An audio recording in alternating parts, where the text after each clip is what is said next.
Hello दोस्तों, the health गुरु में आपका स्वागत है। अभी शिखर पतन का सीरीज चल रहा है, जिसमें कि अभी आपने इंट्रोडक्शन और उसकी जानकारी और शिखर पतन का सच, शिखर पतन के कारण अभी तक आपने 4 एपिसोड में जाना है। आज की जो सीरीज मैं आप लोगों के साथ शेयर करूंगा वो है शिखर पतन के रोग से ग्रस्त रोगियों के लिए। जैसा कि अगर आप मेरे पुराने पॉडकास्ट को सुनते आ रहे हैं, जैसा मैंने बताया था कि मैं अगले पॉडकास्ट में शिखर पतन के रोग से ग्रस्त जो केस के रोगी हैं उनके लिए मैं कुछ जरूरी जानकारियां दूंगा। देखिए, शिखर पतन का रोग वैसे तो पुरुषों का है, लेकिन इसका जितना असर पुरुषों पर पड़ता है उतना ही स्त्रियों पर भी पड़ता है। इसलिए इस रोग से ग्रस्त रोगियों की पत्नियों को अपने पतियों को पूरा सहयोग देना चाहिए, ताकि वह आसानी से इस रोग के गिरफ्त से बाहर आ सके। आप सोच रहे होंगे आप कैसी बातें कर रहे हैं, पर यह सच है और इसके लिए स्त्रियों को कुछ खास बातें मैं यहाँ पे बता रहा हूं, जिनको अपना कर वह अपने पति के ठीक होने में मदद कर सकती हैं। देखिए, मैं आप लोगों के साथ जो भी शेयर कर रहा हूं तो ये पति और पत्नी के बीच की ही बात है। तो देखिए, शिखर पतन के रोग से ग्रस्त पुरुषों की पत्नियों को अपने पति के व्यवहार को सामान्य और अच्छा बनाने के लिए या बनाए रखने के लिए उनकी कोशिश करनी चाहिए। एक बात तो बिल्कुल ही सत्य है कि अपने पति के शिखर पतन रोग से ग्रस्त होने पर पत्नी शारीरिक और मानसिक रूप से बहुत परेशानी महसूस करती है। ऐसे में अगर पत्नी बात बात पर अपने पति से लड़ने लगे, उसकी उपेक्षा करने लगे, उसके पौरुष का मजाक उड़ाए, तो इससे स्थिति और भी बिगड़ सकती है। पति एक तो पहले ही अपने शिखर पतन के रोग से परेशान है, उसके ऊपर अगर पत्नी का व्यवहार ऐसा होगा तो उसका मन और ज्यादा दुखी हो जाएगा। इससे हालात सुधरने के बजाय और भी ज्यादा बिगड़ सकते हैं। इसलिए जब पत्नी को संभोग क्रिया करते समय ऐसा महसूस हो कि उसके पति की स्तंभन शक्ति कम हो रही है या वह हर बार उसको बिना संतुष्टि पहुंचाए ही शीघ्र स्खलित हो रहा है, तो उसको सावधान हो जाना चाहिए। जब संभोग करते समय ऐसी स्थिति बार बार पैदा होती है तो पत्नी को चाहिए कि वह प्यार से अपने पति को उसकी इस समस्या के बारे में बताए, उसे किसी अच्छे सेक्स चिकित्सक के पास जाकर अपने रोग का इलाज करवाने की सलाह दे। पत्नी के इस प्यार भरे बर्ताव से पति का मन इस रोग के बोझ से थोड़ा कम होगा और वह जल्द ही अपनी इस समस्या से निजात पाने की कोशिश करेगा। देखिए, मैं समझता हूँ कि आज ये पांचवा सीरीज है ये शिखर पतन पे, ईयरली इजैकुलेशन पे। तो आप सोचते होंगे कि इतनी बड़ी समस्या है ये। बिल्कुल, ये बहुत बड़ी समस्या है और आने वाले टाइम में तो आप देखेंगे कि और भी बहुत बड़ी समस्या होने वाली है। क्योंकि देखिए, आज की डेट में लोगों का एक तो लिविंग स्टैंडर्ड, खान पान, सारा कुछ अनमेटोलॉजिकल हो चुका है। इसलिए आपको समझना पड़ेगा। इसमें क्या है कि कई बार छुट्टी के दिन या वैसे ही कभी भी पति का मन दिन में भी पत्नी के साथ संभोग क्रिया करने का कर जाता है, लेकिन अक्सर पत्नी दिन में पति का इस मामले में साथ नहीं दे पाती। जैसे वह कहती है कि मेरा मन नहीं है, कोई आ जाएगा, कोई क्या सोचेगा कि दिन में दोनों कमरे में बंद करके क्या कर रहे हैं, अभी इसका समय नहीं है, अभी रात को तो किया था आदि। वैसे तो ऐसे मौके बहुत कम ही मिलते हैं कि पति दिन में अपनी पत्नी के साथ संभोग करने की इच्छा करता है, लेकिन खास मौक़ों पर ऐसा मूड बन ही जाता है।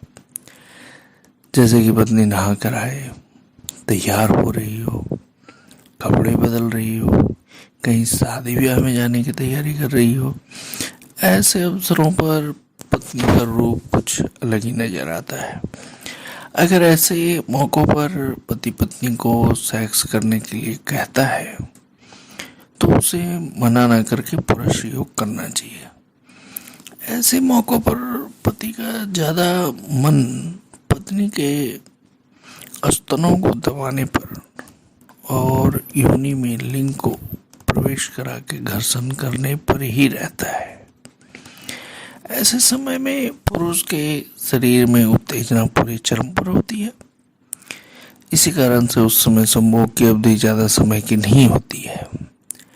ज़्यादा से ज़्यादा 1-2 मिनट के अंदर ही पति स्खलित हो जाता है।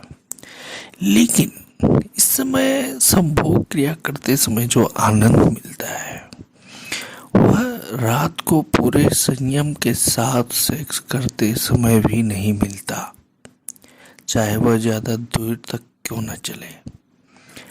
ऐसी स्थिति को उन लोगों के लिए बेहतर माना जाता है जो शीघ्र पतन रोग से ग्रस्त होते हैं।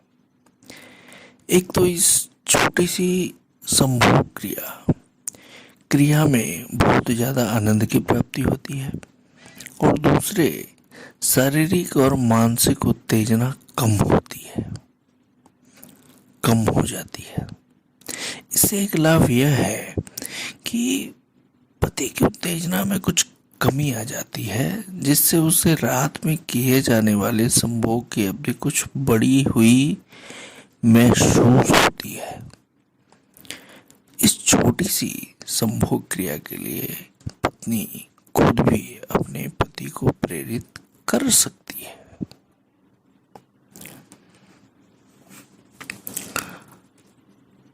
शीघ्र पतन रोग की समस्या पूरी तरह से पुरुषों की समस्या है, इसलिए इस समस्या से मुक्ति पाने के लिए पुरुष को ही अधिक कोशिश करनी पड़ती है और पुरुष को जितनी जल्दी हो अपने आप को इस रोग से मुक्त करने की कोशिश करनी चाहिए। सेक्स से जुड़ी हर प्रकार की समस्या को 2 भागों में बांटा गया है, शारीरिक और मानसिक, फिजिकली एंड मेंटली। डॉक्टर की सलाह द्वारा शारीरिक समस्याओं को अपने व्यवहार को बदलकर और अपनी सोच विचार को बदलकर दूर किया जा सकता है। यहाँ पर सिर्फ शीघ्र पतन से ग्रस्त व्यक्तियों के लिए कुछ दिशा निर्देश के बारे में चर्चा करेंगे, जिनका पालन करके रोगी अपने शीघ्र पतन की समस्या से छुटकारा पा सकते हैं। जो व्यक्ति शीघ्र पतन के रोग से ग्रस्त होते हैं उन्हें रात को संभोग क्रिया करते समय कमरे में कम रोशनी रखनी चाहिए, या तो बिल्कुल ही रोशनी न रखें तो भी ठीक है। यह इसलिए करना चाहिए क्योंकि पुरुष स्त्री के नग्न शरीर को देखकर तुरंत ही उत्तेजित हो जाता है, लेकिन स्त्रियों के साथ ऐसा नहीं होता, क्योंकि वह पुरुष के नग्न शरीर को देखकर उत्तेजित नहीं होती हैं। बहुत से पुरुष चाहते हैं कि योनि में लिंग के प्रवेश से पूर्व फोरप्ले के दौरान स्त्री उनके लिंग को उत्तेजित करे, लेकिन शीघ्र पतन के रोगियों को इस स्थिति से पूरी तरह से बचना चाहिए, क्योंकि ऐसा करने से जल्दी ही उनका वीर्यपात होने की संभावना रहती है। संभोग क्रिया करने से पहले पुरुष चाहता है कि लिंग पर किसी तरह की चिकनाई आदि लगा लेनी चाहिए, और यह काम वह अपनी पत्नी से कराना बेहतर समझते हैं। लेकिन यह किसी तरह से सही विकल्प नहीं लगता, क्योंकि शीघ्र पतन के रोगियों के लिए यह स्थिति सही नहीं रहती है। अगर लिंग पर किसी प्रकार की चिकनाई आदि लगाएं तो बस स्वयं अपने हाथों से लगाएं। संभोग क्रिया के समय स्त्री की योनि में लिंग प्रवेश की स्थिति का बहुत बड़ा महत्व है। लिंग के योनि में प्रवेश के साथ ही उत्तेजना बढ़ जाती है। योनि के अंदर की गर्मी भी उत्तेजना को तेज करती है। शीघ्र पतन के रोगी को चाहिए कि लिंग को योनि में प्रवेश कराने के बाद शरीर को एकदम ढीला छोड़ दे। तुरंत ही घर्षण की क्रिया शुरू कर देनी चाहिए। कुछ देर तक रुककर अपनी उत्तेजना पर काबू करें। इसके बाद 5 टाइम्स काउंट करके घर्षण करें, फिर रुक जाए। अब शरीर को दोबारा से ढीला छोड़ दें। इसके बाद पत्नी से दूसरी तरह की बातें करने लगे। मन से इस विचार को निकाल दें कि आप सेक्स कर रहे हैं। इस बारे में पत्नी को भी पति का पूरा साथ देना चाहिए। जब ऐसा महसूस हो कि बढ़ती हुई उत्तेजना कुछ कम हो रही है, तो दोबारा से गिनकर 5 बार घर्षण करें, शांत हो जाए। यहाँ पर एक बात का ध्यान रखना जरूरी है कि संभोग की क्रिया के दौरान किसी भी प्रकार के सेक्स से संबंधित अश्लील बातचीत ना करें। इससे शीघ्र पतन के रोगियों को यह लाभ मिलेगा कि एक तो उसकी उत्तेजना कम होगी और स्खलन होने का समय बढ़ेगा। आप चाहें तो कुछ और बातें कर सकते हैं, कुछ और ही बात कीजिए, कोई पुरानी बातें कीजिए, कोई इधर उधर की बातें कर लीजिए जो कि उस समय से कोई लेना देना ही नहीं है। इसके लिए आप चाहें तो, यदि आपके लिए संभव हो, तो एक चार्ट तैयार कर लीजिए। चार्ट तैयार कर लें और एक रात में कुल कितनी बार घर्षण किया, इससे उस रोगी व्यक्ति को, जिसको भी शीघ्र पतन की समस्या है, यह महसूस होगा कि उसकी संभोग करने की अवधि बढ़ी है या नहीं बढ़ी है। ये जो मैंने तरीका जो आपको बताया है, ये तरीका काफ़ी यूजफुल है और आप इसको करके देखिए। जो भी इससे पीड़ित हैं। आज के पॉडकास्ट में इतना ही।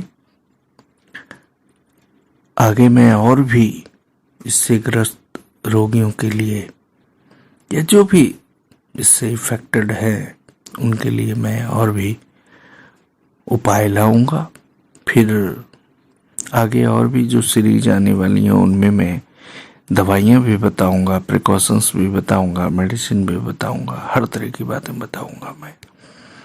मुझे मेरे पॉडकास्ट को सपोर्ट करें, मुझे प्यार दें। मैं तो आपके लिए हूँ ही। आपको बहुत बहुत आभार, बहुत बहुत धन्यवाद। Thank you.